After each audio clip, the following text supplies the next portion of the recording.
Assalamu alaikum wa rahmatullah. Asubuhi na mapema Helping Hands Pwani walikuwa na jambo lao, kwani ilikuwa siku ya Jumapili yenye pilka nyingi.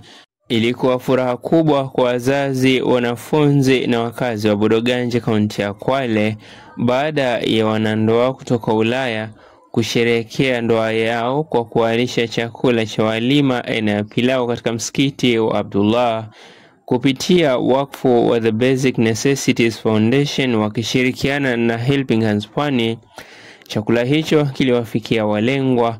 Dua mbalimbali ziliweza kutolewa kabla ya chakula hicho, na miongoni mwa dua hizo zikiwa ni kuombea wanandoa hao baraka, masikizano, maisha yenye furaha na ya kudumu. Vile vile ustadhi wa Masjid Abdullah aliweza kuomba dua tofauti zikiwemo kuombea wanandoa kuishi maisha ya baraka, fanaka na maisha mazuri na ya kudumu. Mwenyezi Mungu wawili hawa walioana ndoa ifanyeje? Idumu, iwe na baraka, iwe na faida kubwa sana, uzaliwe wafalme kwenye ndoa ile pale. Alhamdulillah rabbil alamin, wassalatu wassalamu ala rasulillah sallallahu alaihi wasallam. Allahumma fa'alna jahda wal ju'a wal 'urya wa fa'alna min al bala'i ma la yakshifu ghayraka.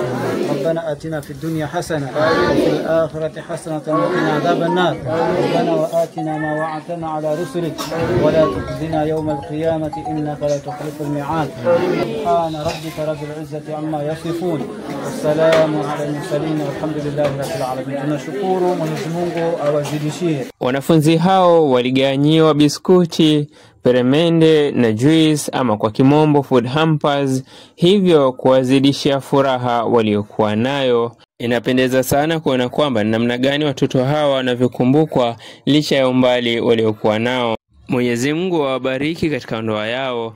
Hadi wakati mwingine tena mtazamaji, jina langu ni Abdalla Abrari na hii ni Abrar TV.